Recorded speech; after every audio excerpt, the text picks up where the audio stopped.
صدق اللہ العظیم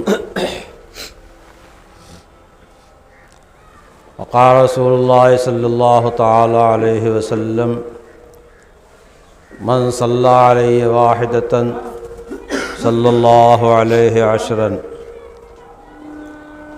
او کما قال علیہ الصلاۃ والسلام۔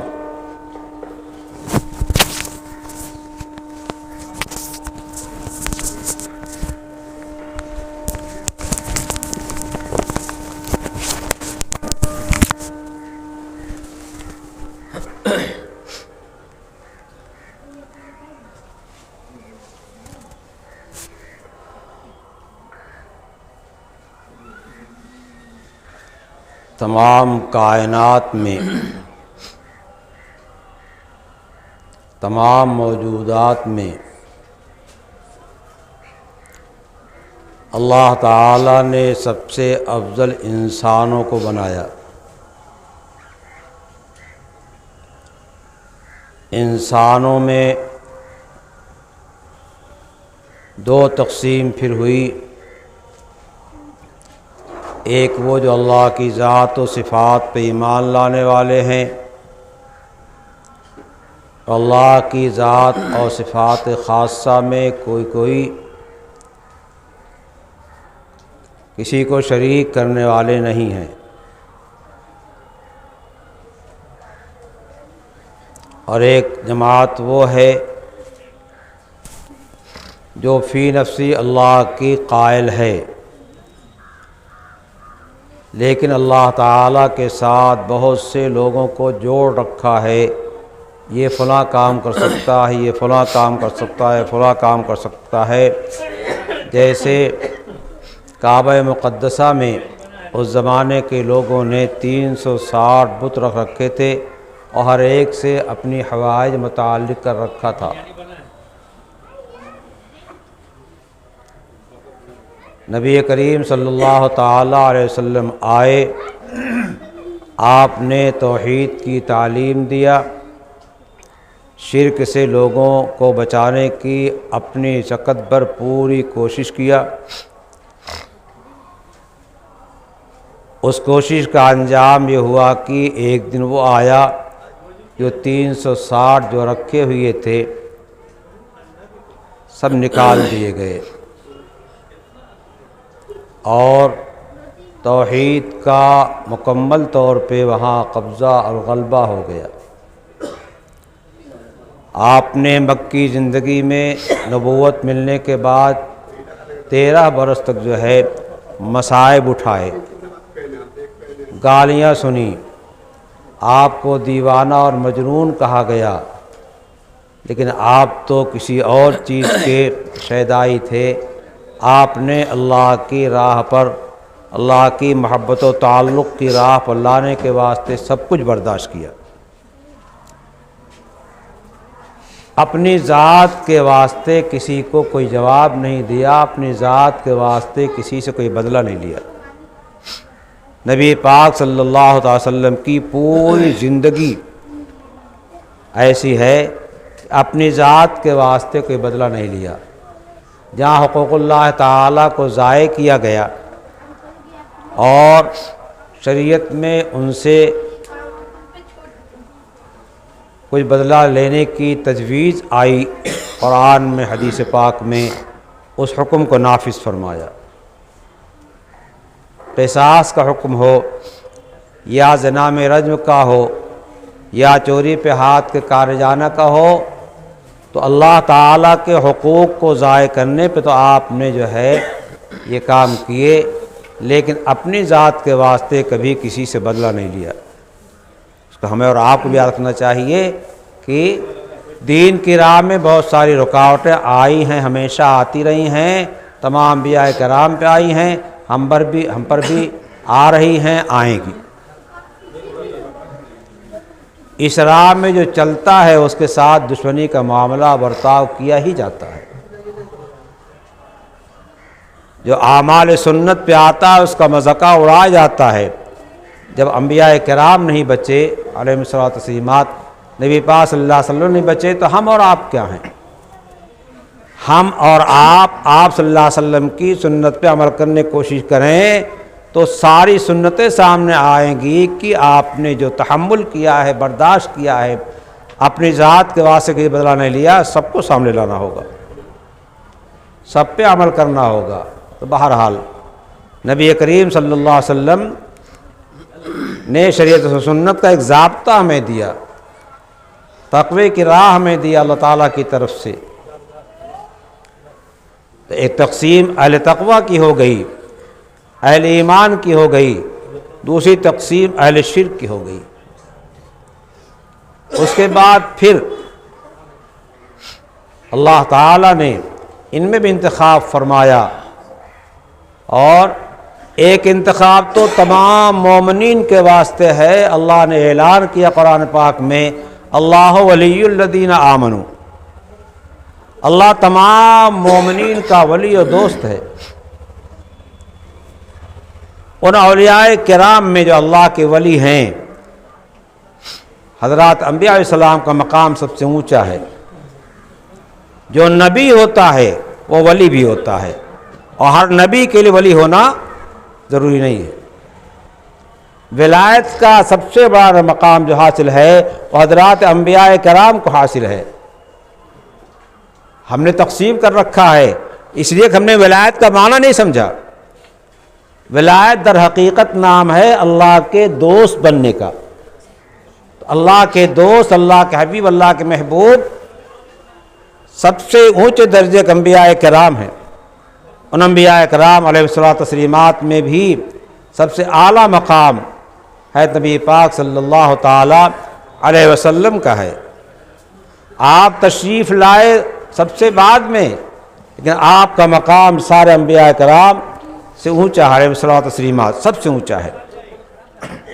پورا دین نبی علیہ السلام نے صحابہ کرام کو عطا فرما دیا، پورا دین عطا فرما دیا۔ ایک ایک طریقہ حالات آئے اور شکلیں پیدا ہوئیں، اس پہ مسائل بیان کیے گئے، قرآن پاک آیات نازل ہوئی، صحابہ کرام نے سب کو لیا اور ذرہ برابر خیانت نہیں کیا۔ کوئی ایسا مسئلہ نہیں تھا کہ صحابہ نے سنا ہو اور بعد وہاں تک منتقل نہ کیا ہو۔ وہ کیا ہے؟ اس امت کے لیے دین کے سب سے بڑے امین و محافظ صحابہ کرام ہیں رضی اللہ تعالی عنہ اجمعین، اور وہ دین چلایا۔ آج دنیا کے اندر جہاں کہیں ہے دین، اسلام، تقوی، پرہیزگاری، اور محمد رسول اللہ صلی اللہ علیہ وسلم کی تعلیم اور تبلیغ رسالت کا جو ہے اثر ہے۔ تو ساری دنیا کا مسلمان جو ہے حضور پاک صلی اللہ علیہ وسلم کا احسان مند ہے۔ سارے انسانوں پر، بالخصوص مسلمانوں پر نبی کریم صلی اللہ علیہ وسلم کا بہت بڑا احسان ہے۔ اتنا بڑا احسان ہے کہ پوری قوم، پوری امت مل کر کے آپ کے احسان کا بدلہ چکانا چاہے تو معمولی بدلہ بھی نہیں چکا سکتے، سب کیا چکائیں گے؟ اللہ تعالی نے اعلان فرمایا، ان اللہ ملائکتہ یصلون علی النبی، اللہ اور اللہ کے فرشتے نبی علیہ السلام پر صلوات بھیجتے ہیں، درود بھیجتے ہیں۔ یہ ایسا کام ہے نبی علیہ السلام درود بھیجنے کا کہ اللہ تعالیٰ بھی اس کی کرتا ہے، اور قرآن پاک میں اعلان کر دیا۔ اللہ کے فرشتے کرتے ہیں، آگے اس کی جو ہے تفصیل الگ ہے۔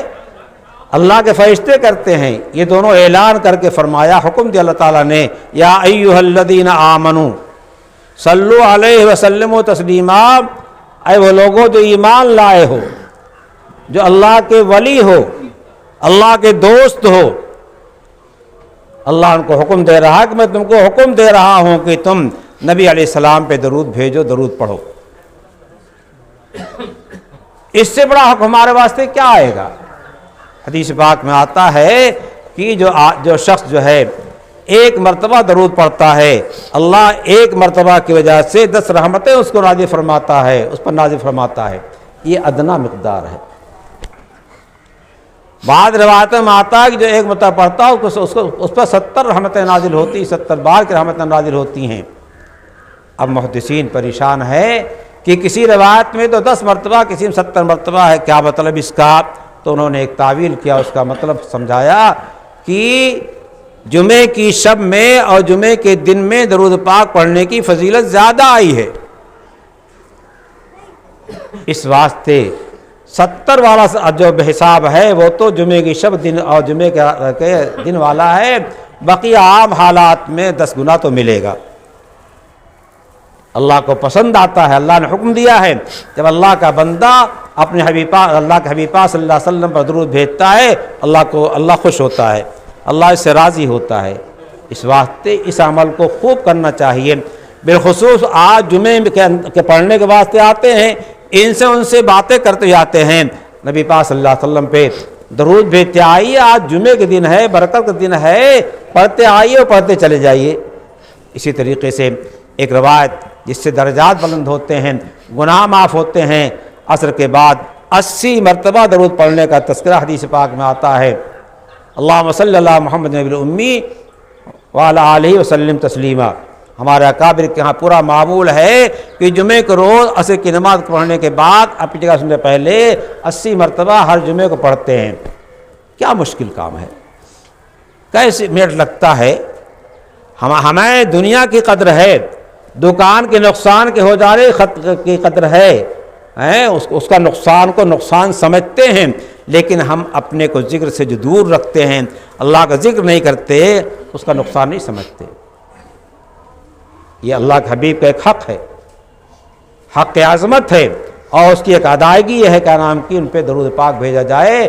اور سب سے بڑی ادائیگی یہ ہے کہ نبی پاک صلی اللہ علیہ وسلم جس طریقے کار کو لے کر کے آئے ہیں، دنیا کے تمام طریقوں کو کنارے پھینک کر کے اس طریقے کو پسند کر لینا چاہیے، عمل کے لحاظ سے، قول لحاظ سے ہر لحاظ پسند کر لینا چاہیے۔ دنیا کے جس گوشے میں رہیں، سفر میں، حضر میں، تنہا جماعت کے ساتھ، کہیں نبی پاک صلی اللہ علیہ وسلم طریقہ آپ سے نہیں چھوٹنا چاہیے۔ اسلام جو ہے سب سے اچھا مذہب ہے، ایمان والا اللہ تعالیٰ کا سب سے زیادہ مقبول ہے، تو ہم دوسروں سے کیوں پست رہتے ہیں، کیوں دبتے ہیں، کیوں سفر و نما نہیں پڑھتے ہیں؟ FIR درج کرتا کوئی کرے، کوئی گولی مارتا مار دے، جس طرح اللہ نے مقدر شمار رکھا ہوگا موت ایسی آئے گی۔ تو ہم یہ چاہتے ہیں، اور شریعت یہ چاہتی ہے کہ اللہ کا بندہ جہاں رہے اللہ کا ہو کے رہے، اس لیے اس کا اہتمام کیجئے۔ اللہ تعالیٰ توفیق سے نوازے، اور درود شریف کی خاص طریقے کی کثرت کیجئے، بالخصوص جمعے کی شب میں اور جمعے کے دن میں جو درود پاک خوب پڑھیے، اور سارے سنت والے اعمال اپنے گھروں میں داخل کیجئے۔ خلاف سنت جو اعمال ہمارے اندر ہو رہے ہیں، کفر کے، شرک کے، وہ ہماری دشمنی کرتے ہیں، اور ہمیں دیکھنا نہیں چاہتے، ہماری زندگی انہیں گوارا نہیں، ہمارا جو ہے کھانا پینا چلنا پھرنا پسند نہیں، اور ان کے طریقے گسائی نہیں۔ ہم کو ان سے کوئی تعلق نہیں ہے، کوئی نہیں ہے، ہمیں تو تعلق اس کا ہے کہ ہم شریعت عمل کریں گے، بس ہمیں نہ کسی دشمنی کرنی، کسی دوستی کرنی ہے۔ اس واسطے حق شریعت کو، حق اللہ تعالیٰ کو ادا کیجئے، اور اس کے ساتھ ساتھ بندوں کے جو حقوق ہے اس کے ادا کی فکر کیجئے۔ اللہ ہمیں بھی توفیق سے نوازے، آپ سب کو بھی۔